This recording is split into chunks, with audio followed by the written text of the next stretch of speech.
ಎಲ್ಲರಿಗೂ ನಮಸ್ಕಾರ. ಲತಾ ಕುಕಿಂಗ್ ಬ್ಲಾಗ್ಗೆ ಸ್ವಾಗತ. ಇವತ್ತು ನಾನು ಆರೋಗ್ಯಕರವಾದ ಮೆಂತ್ಯ ಗಂಜಿ ಮಾಡ್ತಾ ಇದ್ದೀನಿ. ಈ ಮೆಂತ್ಯ ಗಂಜಿನ ಹೇಗ್ ಮಾಡೋದು ಅಂತ ತೋರಿಸ್ಕೊಡ್ತೀನಿ. ಈ ವಿಡಿಯೋ ನೋಡೋ ಮುಂಚೆ ನೀವು ನಮ್ಮ ಚಾನೆಲ್ಗೆ ಸಬ್ಸ್ಕ್ರೈಬ್ ಆಗಿ, ಹಾಗೆ ಪಕ್ಕದಲ್ಲಿ ಕಾಣೋ ಬೆಲ್ ಬಟನ್ ಪ್ರೆಸ್ ಮಾಡಿ. ಬನ್ನಿ ಇವಾಗ ಈ ಆರೋಗ್ಯಕರವಾದ ಮೆಂತ್ಯ ಗಂಜಿನ ಹೇಗ್ ಮಾಡೋದು ಅಂತ ತೋರಿಸ್ಕೊಡ್ತೀನಿ. ಇಲ್ಲಿ ಮೆಂತ್ಯ ಗಂಜಿ ಮಾಡೋಕ್ಕೋಸ್ಕರ ನಾನಿಲ್ಲಿ ಒಂದು ಕುಕ್ಕರ್ ಅಲ್ಲಿ ನೀರಿಟ್ಟಿದ್ದೀನಿ. ನಾನಿಲ್ಲಿ 1 ಕಪ್ ಅಕ್ಕಿ ಹಾಕ್ತಾ ಇರೋದ್ರಿಂದ 2 ಕಪ್ ಅಷ್ಟು ನೀರನ್ನ ನಾನಿಲ್ಲಿ ಬಿಸಿ ಆಗಕ್ಕೆ ಇಟ್ಟಿದ್ದೀನಿ. ನೀರ್ ಸ್ವಲ್ಪ ಚೆನ್ನಾಗಿ ಬಿಸಿ ಆಗ್ಲಿ. ನೀರ್ ಇವಾಗ ಕುದೀತಾ ಇದೆ. ಈಗ ನಾನು ತೊಳೆದಿಟ್ಕೊಂಡಿರುವಂತ ಅಕ್ಕಿ ಹಾಕ್ತಾ ಇದ್ದೀನಿ. ಇದು 1 ಕಪ್ ಅಷ್ಟಿದೆ. ಇಲ್ಲಿ ನಾನು 2 ಸ್ಪೂನ್ ಅಷ್ಟು ಮೆಂತ್ಯನ ನೆನೆ ಹಾಕಿದ್ದೀನಿ. ಇದನ್ನ ಒಂದು 4 ಅವರ್ ನೆನಿಬೇಕು. ಮೆಂತ್ಯ ಚೆನ್ನಾಗಿ ನೆಂದ್ರೇನೆ ಚೆನ್ನಾಗಾಗೋದು. ಹಾಗಾಗಿ ನಾನಿಲ್ಲಿ ಒಂದು 4 ಅವರ್ ಅಷ್ಟು ನೆನೆಸಿದ್ದೀನಿ. ಈಗ ಈ ಮೆಂತ್ಯನ ಹಾಕ್ತಾ ಇದ್ದೀನಿ. 2 ಸ್ಪೂನ್ ಅಷ್ಟಿದೆ ಈ ಮೆಂತ್ಯ. ಈಗ ನೋಡಿ ಇದೆಲ್ಲ ಚೆನ್ನಾಗಿ ಕುದೀತಾ ಇದೆ.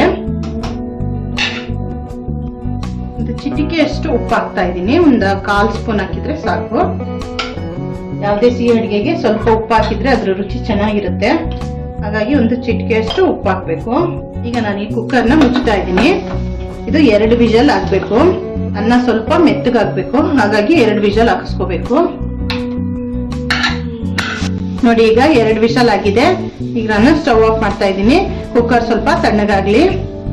ಈಗ ನಾವಿಲ್ಲಿ ಬೆಲ್ಲದ ಪಾಕ ಮಾಡ್ಕೋಬೇಕು. ಹಾಗಾಗಿ ನಾನಿಲ್ಲಿ 1 ಬಟ್ಲಷ್ಟು ಅಕ್ಕಿ ತಗೊಂಡಿರೋದ್ರಿಂದ 1 ಬಟ್ಲಷ್ಟೇ ಬೆಲ್ಲ ಹಾಕ್ತಾ ಇದ್ದೀನಿ. ನಾವು ಸಿಹಿ ಎಷ್ಟು ಬೇಕಷ್ಟು ನೋಡ್ಕೊಂಡು ನಾವು ಹಾಕೋಬಹುದು. ಸಿಹಿ ಜಾಸ್ತಿ ತಿನ್ನೋದಾದ್ರೆ ಇನ್ನು ಸ್ವಲ್ಪ ಹಾಕೋಬಹುದು.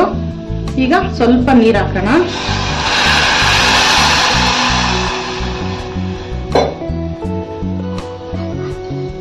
ಬೆಲ್ಲ ಎಲ್ಲ ಚೆನ್ನಾಗಿ ಕರಗಬೇಕು. ಇಲ್ಲಿ ಬೆಲ್ಲ ಕರಗಿದ್ರಷ್ಟೇ ಸಾಕು. ಇದೇನು ಪಾಕ ಮಾಡೋ ಅವಶ್ಯಕತೆ ಇಲ್ಲ, ಬರೀ ಕರಗಿದ್ರೆ ಸಾಕು.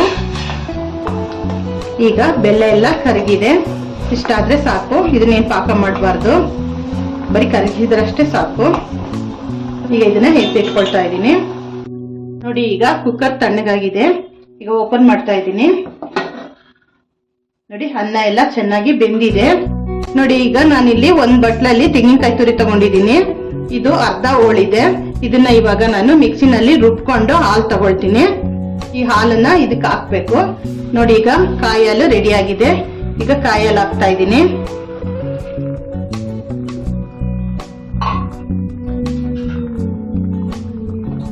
ಎಲ್ಲ ಚೆನ್ನಾಗಿ ಮಿಕ್ಸ್ ಮಾಡ್ಕೋಬೇಕು. ಮೆಂತ್ಯ ಮತ್ತು ಅನ್ನ ಎರಡು ಈ ಕಾಯಿ ಹಾಲಲ್ಲಿ ಚೆನ್ನಾಗಿ ಸ್ವಲ್ಪ ಬೇಯಲಿ. ಕಾಯಿ ಹಾಲಲ್ಲಿ ಬೆಂದಷ್ಟು ತುಂಬಾ ರುಚಿಯಾಗಿರುತ್ತೆ. ಮೆಂತ್ಯ ಗಂಜಿ ಅಂತೂ ತುಂಬಾ ಚೆನ್ನಾಗಿರುತ್ತೆ. ಎಲ್ಲರಿಗೂ ಇಷ್ಟ ಆಗುತ್ತೆ. ದೇಹಕ್ಕೂ ಕೂಡ ಇದು ತಂಪು. ಮೆಂತ್ಯದಲ್ಲಿ ಕಹಿ ಅಂಶ ಇರುತ್ತೆ. ಆದ್ರೆ ನಾವು ನೆನೆಸಿದಾಗ ಸ್ವಲ್ಪ ಕಹಿ ಕಮ್ಮಿ ಆಗುತ್ತೆ. ಆಗಾಗ ತಿರುಗಿಸ್ತಾ ಇರ್ಬೇಕು, ಇಲ್ಲಾಂದ್ರೆ ತಲೆ ಹಿಡಿದ್ಬಿಡುತ್ತೆ. ನೋಡಿ ಈಗ ಕುದೀತಾ ಇದೆ. ಈಗ ನಾವು ಬೆಲ್ಲದ ಪಾಕನ ಹಾಕ್ಬೇಕು.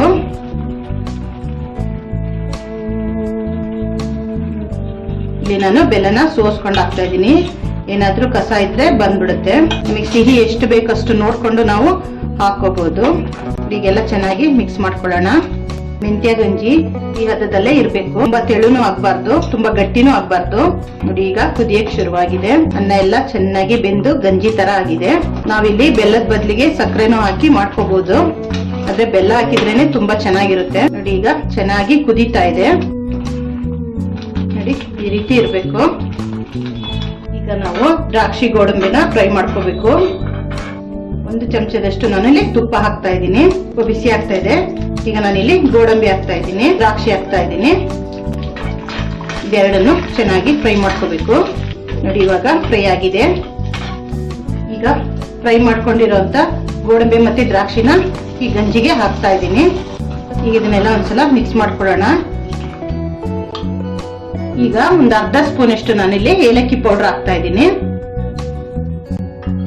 ಏಲಕ್ಕಿ ಪೌಡರ್ ಹಾಕೋದ್ರಿಂದ ತುಂಬಾ ಚೆನ್ನಾಗಿ ಇರುತ್ತೆ. ಎಲ್ಲ ಚೆನ್ನಾಗಿ ಮಿಕ್ಸ್ ಮಾಡ್ಕೊಳ್ಳೋಣ. ನೋಡಿ ಘಮ ಘಮ ಅಂತ ಇರೋ ಮೆಂತ್ಯ ಗಂಜಿ ಇವಾಗ ರೆಡಿ ಆಗಿದೆ. ನೋಡಿ ಬಿಸಿ ಬಿಸಿಯಾದ ಮೆಂತ್ಯ ಗಂಜಿ ರೆಡಿ ಆಗಿದೆ. ಆರೋಗ್ಯಕ್ಕಂತೂ ತುಂಬಾನೇ ಒಳ್ಳೆಯದು. ದೇಹಕ್ಕೆ ತಂಪು ಕೂಡ. ನೀವು ಒಂದ್ಸಲ ಮನೇಲಿ ಮಾಡಿ ನೋಡಿ, ಹೇಗಿದೆ ಅಂತ ಕಮೆಂಟ್ ಮಾಡಿ. ಹಾಗೆ ನಮ್ಮ ಚಾನಲ್ಗೆ ಸಬ್ಸ್ಕ್ರೈಬ್ ಆಗಿ.